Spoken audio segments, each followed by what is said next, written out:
nous revoici chez vous dans cette émission Le Patriote. Le Patriote, comme vous le savez très bien, a pour philosophie recevoir de personnes en aval qui s'exercent sur le pas des héros, des grands, ceux qui ont marqué la vie de notre pays. S'il faut les citer quelques-uns en passant, sur le plan politique, nous avons notre héros national, Patrice Emery Lumumba. Dans le monde des affaires, il y a des gens qui ont prouvé de quoi ils étaient capables en tant que patriotes. Dokolo a démontré ce qu'il pouvait faire et il a été joint par un autre grand qui est Kansebou. Mais dans la foulée, il y a également ceux qui ont pour devise servir la nation et non pas attendre que la nation le sert. Ils sont nombreux. À ce jour, nous sommes obligés de recevoir une personne dans cette émission. Nous allons la découvrir ensemble avec vous et nous allons analyser avec elle. Après notre entretien, vous allez vous-même tirer le leçon s'il faut l'inscrire sur la liste de patriotes, des personnes sur qui il faut compter comme personnes ressources pour faire avancer notre société ou pas. Ainsi, ensemble, je vous invite à la découvrir. Il s'agit là de Madame Godé Karisha.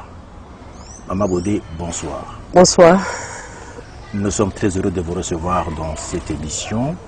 Il me semble que vous êtes maman dans une famille, vous êtes mariée, vous avez des enfants et vous êtes de passage dans ce beau et grand pays. Mais la grande question que nous voulons vous poser avant d'introduire cette émission, vous voulez qu'on vous présente sur quelle casquette? Femme leader ou bien maman pasteur? Bon, je pense le deux. Parce que être maman pasteur, c'est aussi être une femme leader. Être maman pasteur, ça m'a vraiment forgé à devenir cette femme forte qui peut leader un groupe. Donc, je peux faire le deux. Maman pasteur, c'est une femme leader aussi. D'accord. Mais à vous voir, madame, vous avez le sang de la jeunesse qui coule dans vos veines. Toute la chance d'une dame qui est capable de défier le monde avec toutes ses caprices aujourd'hui. Vous avez assis quand même un foyer au pays de l'oncle Sam. Vous avez un ménage, vous avez une personnalité agissante, vous êtes impressionnante vous-même, vous avez le sang de la jeunesse dans vos veines, mais qu'est-ce qui vous pousse à penser aller dans des actions de nature à pouvoir voler au secours non seulement de la nation congolaise, mais en plus de la jeune femme, fille-mère? Pourquoi? C'est par amour de son prochain et par passion aussi. J'ai quitté ce pays, ça fait 25 ans, et j'ai toujours l'amour de ce pays.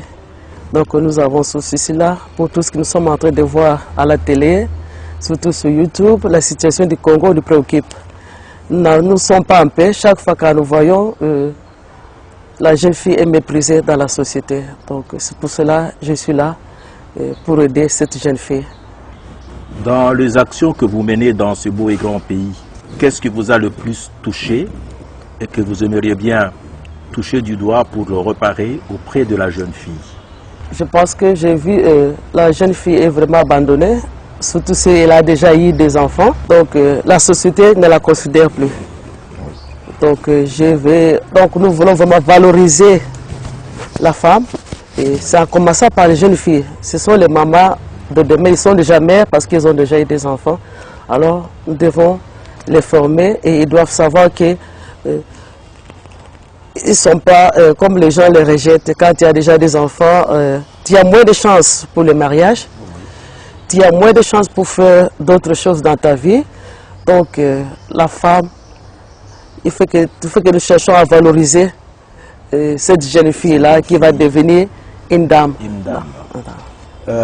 Vous pensez qu'il y a des pesanteurs dans la société congolaise et spécialement africaine, parce que je rappelle que votre fondation a une vocation internationale.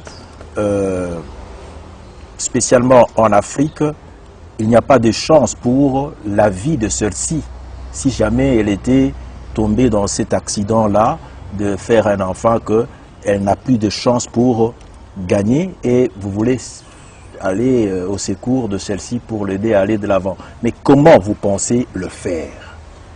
Parce que vous êtes au Congo et vous voyez comment la société, elle n'a pas de structures qui sont en place pour pouvoir en tout cas récupérer cette famille. Comment vous comptez le faire?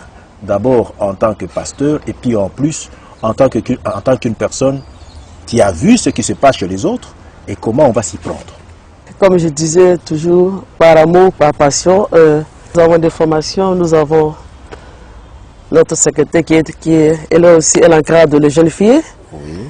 Il y a des formations côté moral, Oui. spirituel aussi, et l'alphabétisation. Oui. Il y a beaucoup de ces jeunes filles qui ont des difficultés pour lire, pour écrire. Donc on cherche à leur donner les éléments de base. Donc c'est ça. Mais après cette formation, la suite c'est quoi? Parce que finalement elles grandissent, elles sont dans une société qui a des exigences. Hein? Oui. Exigences dans le sens à dire qu'à un certain moment donné, il faut qu'elles arrivent à voler seules dans la vie. Et quand elles sont filles-mères, il faut à un moment donné qu'elles se sentent effectivement responsables. Mais comment s'y prendre? Est-ce qu'il y a une structure qui est prévue comme un emploi ou c'est des projections? Après cette formation, elle peut aller dans un salon de coiffure ou bien, je ne sais pas, comment vous y prenez? Oui, je pense qu'ils seront capables d'aller dans un salon de coiffure parce que nous avons prolongé notre formation en 9 mois. Nous avons prolongé notre formation en 9 mois. Dès qu'ils terminent, nous leur remettons les brevets. Ils peuvent aller travailler dans un salon de coiffure. Et ceux qui veulent être indépendants peuvent leur doter aussi de matériel qui peuvent travailler eux-mêmes, chez eux à la maison. Et tout ça, vous le faites avec vos propres moyens ou bien vous pensez le faire uniquement avec la conviction spirituelle, la vision que vous avez eue, ou bien vous comptez sur des moyens de l'État congolais? Bon, dans un premier temps, nous avons commencé avec nos propres moyens parce que si tu as cet amour-là d'aider, tu commences d'abord avec ce que tu as. Alors, nous sommes en train de chercher les partenaires, ceux qui peuvent nous aider avec les fonds pour continuer cette mission que nous avons. Nous sommes en train de toquer partout, hein, auprès du gouvernement, différentes institutions, les gens de bonne foi, ceux qui veulent nous aider. Ils sont les bienvenus et nous serons très contents de recevoir leurs dons. Mais vous dites que vous continuez, c'est-à-dire que vous êtes déjà présent ici? Oui, nous sommes déjà présents, ça fait un bout de temps, mais nous sommes visibles, ça fait une année maintenant que nous sommes visibles. Donc longtemps avant vous êtes déjà là, maintenant là ça fait pratiquement une année que vous êtes déjà visible parce que nous voyons déjà en face de nous, il y a déjà des bactéroles à multiples usages, il y a de l'eau de javel que vous fabriquez. Vous avez, donc déjà il y a déjà une petite industrie quelque part qui travaille déjà. Sur l'avenir, tu peux donner l'adresse? Sur l'avenue de l'école 34, dans la commune de Ngalema, précisément quartier Finda. C'est là où sont nos bureaux. Oui, mais si on veut vous atteindre pour faire les commandes, parce que je ne sais pas si vous avez le marché avec vous. Okay. Ce qui est important maintenant, c'est que, bon, si on veut vous atteindre, est-ce qu'on peut avoir un numéro? Donnez-le, comme ça. D'accord. Oui. Vous retrouverez le numéro sur le bas de l'écran. Oui. Rien n'empêche à ce que je le répète, c'est le 089 813 53. Et c'est à ce numéro-là que nous sommes joignables 24 heures sur 24. Vous pouvez passer vos commandes en tout moment et nous sommes disponibles à livrer aussi à domicile. Ah, d'accord. Alors, maman pasteur, je reviens à vous, parce que vous avez tantôt dit que vous vouliez évoluer sur les deux casquettes en même temps, leader, en même temps, maman pasteur. Je ne sais pas quel message vous pouvez donner qui puisse aider cette jeune fille et en même temps notre propre société par rapport à ses faiblesses, qui puisse le mettre debout et de se mettre au travail en étant utile à notre société. C'est l'amour du prochain, Et comme je peux dire, changement de mentalité. Nous devons chercher à regarder ceux qui sont autour de nous. Nous ne devons pas être égoïstes. Et voir dans la société que nous vivons, qu'est-ce qui marche, qu'est-ce qui ne marche pas, où est-ce que moi en tant que Congolais, où est-ce que je peux contribuer pour aider ma nation. Donc c'est ça, c'est l'appel que je fais. Est-ce que vous pouvez formuler, Néfisque, en tout cas cette demande et puis ce constat en anglais, parce que j'aimerais bien que tu puisses donner, Néfisque, l'idée à chaud, avec beaucoup plus de convictions personnelles, que le message passe d'abord, et puis après nous allons voir si on peut revenir là-dessus en lingala. We'd like to ask you to help our foundation. This foundation is for the young girl, the teen. The girls already have kids. There's no support. We need you to come to support us so we can help those young girls. They can be on their own. So please come contact us for the number you're going to see on the bottom of the screen. So call us. We can tell you how you can help us for this foundation. This foundation, it was my daughter's idea. So I was thinking to help to say, Mom, we need to help those young kids in Congo because everything they see on TV, somebody was raped somewhere. After they rape her, they share the baby. Some of them, they make mistake. Some of them, their financial situation, they could make their living, so they go look for men. After that, they get pregnant. They don't know what to do. So we need to help those young girls for they can know how they can be strong from themselves, or how they can stand for themselves. So we're asking for you to come help this foundation. My daughter, she's now born here. She born in USA. So if somebody's born in USA, have feeling, I think that see the young on age suffering like that. So what about you Congolese? So we need your help. Thank you very much. Voilà, je crois que c'est bien dit, mais j'aimerais bien que ce message-là soit repris en lingala et que ce message soit encore le plus explicite par rapport à... Nous voyons que vous avez une action déjà qui est là. Yebisango na batuna lingala pona baye basoki ya solo bobandaki momanini et puis sikoyo tokomi wapi na pe message oyo ezali kotimba yo na motema pona bana spécialement ya basi oyo ya biso bazwa bazemi mais moyen ya koluka kosala susu eloko mosusu na kati ya société ezate oloba yango na lingala po bayoka yo malamu.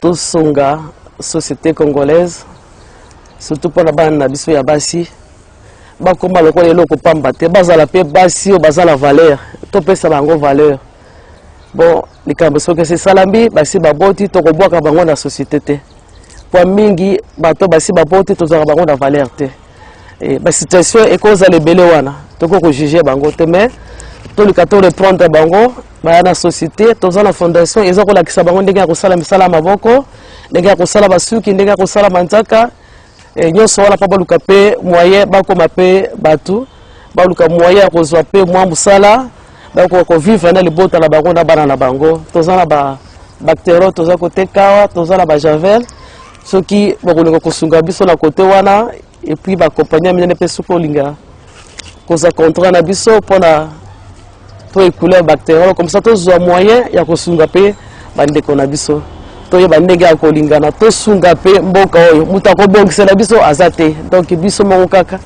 la mood du prochain zape kaka kotala o aza pembeni nao qu'est-ce que tu peux faire okosa nini pona mboko tozali esali mikolo belenga na zaka suso ateme tokenda musika motema eza kaka na Congo nde na susi wana na ye pona sunga notre nation. Merci Maman Godet. Nous sommes très édifiés par ce message. Il est profond, il est patriotique. Il appelle à ce que chacun d'entre nous arrive à mettre la main à la pâte pour que ensemble nous sommes en mesure de pouvoir conjuguer les efforts pour sortir notre pays de l'impasse. Oui. Mais une autre question m'est à de l'esprit, c'est celle de savoir, à ce jour, nous sommes en perte de valeur. C'est sans doute des cas qui peuvent arriver, un accident, mais cet accident hier, elle était présente dans notre société. Mais aujourd'hui, elle nous arrive avec beaucoup plus de fracas parce que, à un moment donné, c'est comme si les personnes ressources, elles, qui étaient en train de donner cette éducation à la femme, à la jeune fille qui ne sait qui sont nos mamans, ont aussi perdu le même valeur. Dites-moi, comment peut-on vous y prendre maintenant que vous avez le cœur d'une femme qui vole au secours?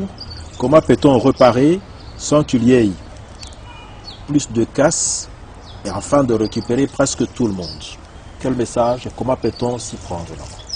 Bon, je vais demander à tout Congolais, il a cette même chose, la prise de conscience, que chacun de nous puisse voir où est-ce qu'il peut aider pour relever ces défis, comment est-ce qu'il peut aider pour l'encadrement de la jeune fille dans la société, que cette jeune fille-là va devenir mère, maman, femme.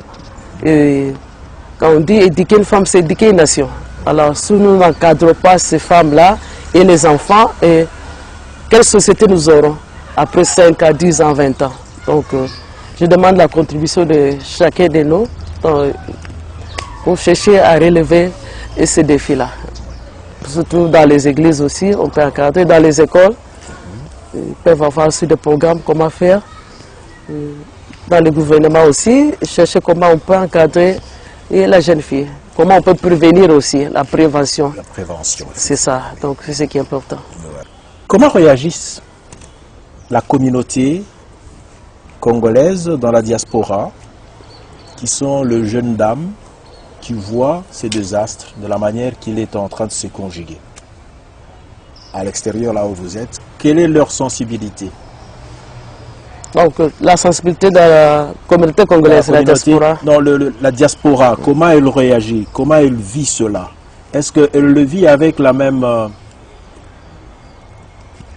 température comme sur le cas ici au Congo, ou bien de l'autre côté, on est plus frappé, bouleversé de vivre ce que nous sommes en train de vivre, et qu'ici, nous-mêmes à l'intérieur, apparemment, c'est comme si c'était devenu une vie normale, quoi, alors que c'est anormal, je ne sais pas.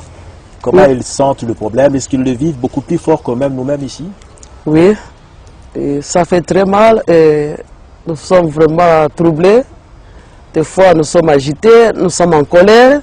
On se demande qu'est-ce qui se passe et comment nous ne pouvons pas voir des choses comme ça, nous ne faisons rien. Et qu'est-ce que les églises sont en train de faire? Donc, le gouvernement, la société elle-même, comment on peut être aussi indifférent dans la situation des autres. Il y a ceux qui ont un cœur dire qui voient quelqu'un qui est en train de souffrir. Ce n'est pas seulement de donner, mais de chercher aussi surtout des idées comment est-ce que nous pouvons encadrer ces jeunes filles ici dans la société. Ok, il y a le phénomène Kuluna aussi, on peut dire. Donc, on se plaint, mais qu'est-ce que tu peux faire pour ton pays? On ne doit pas continuer à se plaindre, On ne peut pas tout lâcher la charge au gouvernement. Tu es là, patriote, tu peux aider pour ta nation. Qu'est-ce que tu peux faire pour ta nation? Chacun de nous peut contribuer avec, on ne demande pas seulement les moyens, les idées, et tout ce que vous avez comme possibilité, vous pouvez aussi aider. Donc c'est ça ce que je pourrais dire. Voilà, nous sommes arrivés presque à la fin de notre émission. Je dis bien presque parce que finalement nous allons poser certaines petites questions à certains membres qui sont ici sur place et qui agissent efficacement dans cette fondation. Madame, quelles sont les difficultés que vous avez sur le terrain depuis que vous êtes là? Parce que en étant opérationnel, ça fait déjà une année. Quelles sont les difficultés que vous avez sur le terrain? Les difficultés sur le terrain, c'est d'abord de gagner la confiance par rapport aux parents de jeunes filles dont nous encadrons, et aussi les difficultés matérielles, vu le nombre de jeunes filles qui s'accroît. Et on a commencé d'une base vraiment gratuite, Donc, pour pouvoir aider, tel que vous nous avez demandé dans l'émission précédente, c'est vraiment par passion que nous faisons cela.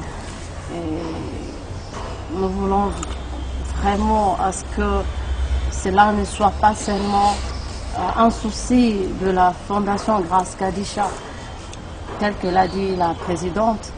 On est tous patriotes, aidons nos jeunes filles à pouvoir devenir des femmes dynamiques de demain. Cela commence déjà de maintenant.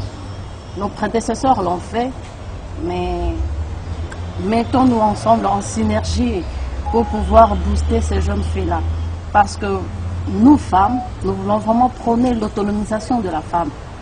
Que la femme soit capable de s'autosuffire à elle-même et d'aller de l'avant.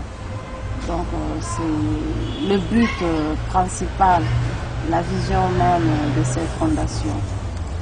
Les difficultés sur terrain sont énormes. Nous voyons de jeunes filles qui n'ont pas de base assez solide. Nous cherchons à remonter ces niveaux-là, les amener vers un cursus scolaire un peu élevé. Et pour y parvenir, ce n'est pas facile. Mais avec l'aide de Dieu, avec toutes les techniques que nous avons mises en place, nous croyons que nous allons rester. N'endurcissez pas vos cœurs. Et surtout, vous les dames, commençons par le plus petit et allons vers les grandes dames. Vous êtes capables aujourd'hui de changer la physionomie de cette société. Vous êtes présentes dans la vie de chaque famille, dans la vie de chaque homme. Vous êtes présentes. Vous ne pouvez pas, le sait, que votre propre nature, une femme comme vous, soit chosifiée. Il est vrai que vous êtes la clé de la société et cette clé, elle est capable de tout rebâtir. Nous vous invitons justement à vous joindre à une action qui ferait de vous la femme.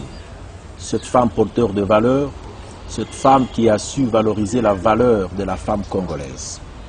Nous vous disons merci et au revoir à la prochaine. Ce n'était que